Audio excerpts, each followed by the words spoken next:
Hey guys, welcome back to the Guitar Files and the next episode in my beginner guitar series. So today is all about a technique known as Travis picking. And we're going to dive straight in about how we can use this technique to transform our basic chords into something that sounds really cool with one simple pattern in our right hand. So this is a fingerstyle pattern, and why is it called Travis picking? Well, it's named after a guitar player called Merle Travis, who was probably the first guitarist to really popularize this technique, okay? But you hear loads of guitar players using it, from people like Paul Simon, Tommy Emmanuel, the legendary Chet Atkins, to name a few. So Travis picking, it's all to do with our right hand, and we're gonna have our hand in this sort of what we call a claw grip. Grip's probably the right word, I guess. Grip or position, where our thumb is going to be positioned like this on one of the strings, and our index, middle and ring finger are in this kind of curved position, ready to pluck the strings like this. So you kind of pluck through the string and away, rather than sort of downwards like this. You pluck from underneath and away.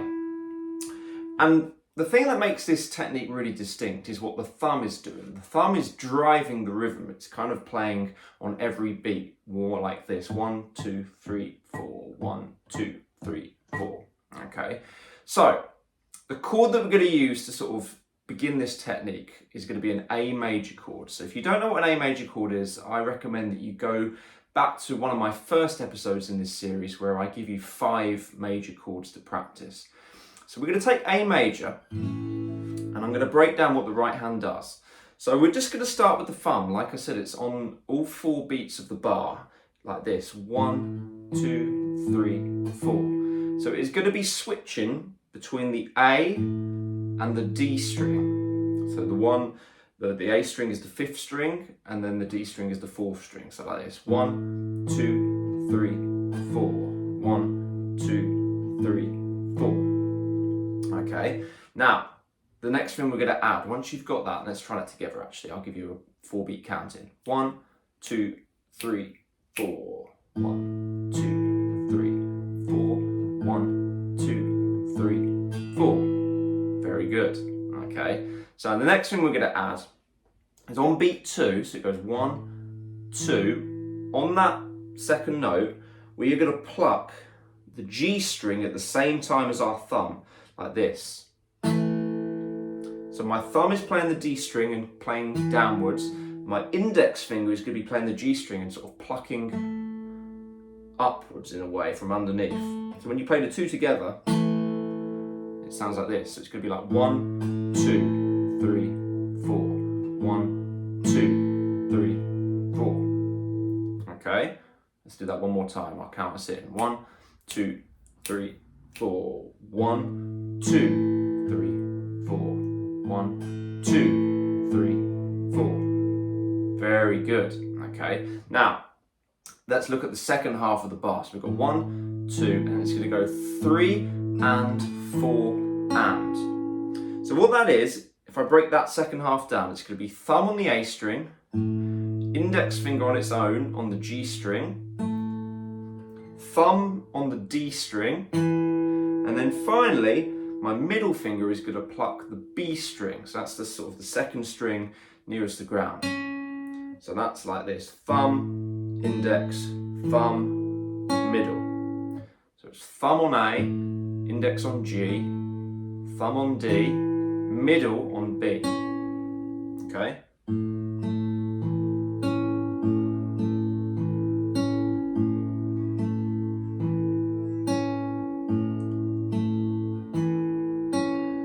So that's obviously the trickier part, because you've got 4 separate things to be thinking about there. So now when you put those 2 bits together, you get this: 1, 2, 3, 4. 1, 2, 3, and 4, and. 1, 2, 3, and 4, and. 1, 2, 3, and 4, and. 1, 2, 3, and 4, and. Okay. So it can seem complicated to start with, but actually when you break it down into its components, it should hopefully start to feel a bit more simple. So 1, 2, 3, and 4, and thumb, thumb and index, thumb, index, thumb, middle. And that's the pattern. So once you get that, you can start to gradually build up speed. So like everything on the guitar, we start really slow. Might even be slower than that to start with. You're just getting used to the sequence of fingers. Then with time,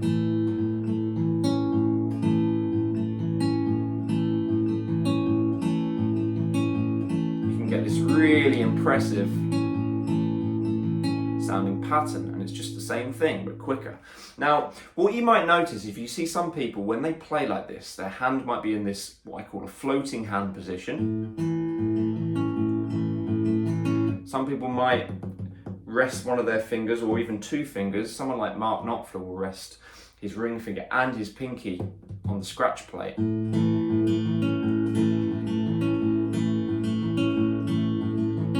There's no real right or wrong way with this sort of thing. It's all about finding your own style. So I kind of sometimes vary. Quite often I might just rest my pinky. It's totally up to you. Just kind of let whatever feels natural happen.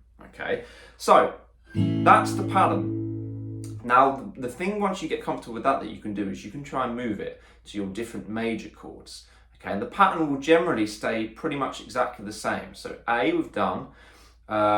Let's go through some others. So if it's D major is slightly different in that we only play the top 4 strings. So your pattern, it will be the same in terms of which fingers, but it's going to move to a different string set. It will start on the D string. So it will go D, and then it will be G and B together, and then it goes thumb back on D, index on B, thumb on G, and then middle on our top E string. Okay, so it's the same pattern but just transferred one string towards the ground. Like that. Okay, so you could practice moving from A.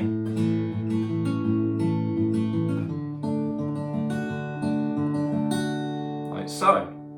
Now let's look at, if it was C major, for example, our full C major like this, well that would be the same pattern as that we used on A major. We'd start from the A string. Because C major we only play 5 strings, and we generally want to be starting from the root note on this pattern. So that note on the A string is C, so that's the root. Like that, okay? Now when you go to E major, I'd recommend that you start your thumb on the bottom E string, and that's going to be the only different note. So then once you play that, your thumb will then move to the D string. So it's going to be going between those two. The index and middle will be doing the same thing.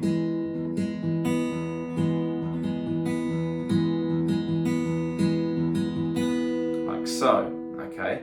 Now with G, depends what G you're doing, right? So if you're doing the simple G, you could start from the D string. Be slightly different because we won't be starting from the root note. So it sounds okay, but it's not optimal. So this is where the more complicated G, which looks like this, you've got your ring finger on the top E string, middle on the bottom E string 3rd fret, and then your index finger can sit on the A string 2nd fret. Then you can start the pattern from our bottom E, and it gives you a richer sound. Like so, okay? So what I would recommend doing is going between those 5 chords, 5 major chords that spell out the word caged. C, A, G, E, D. I'm trying to get this pattern comfortable in all of them, something like this. So starting from C, A, G, E, and D. Like so. So you can hear that just sounds a lot more interesting than just maybe a single strum. It's a way that you can quite quickly advance your sound with just one simple pattern that you can transfer to all these different chords.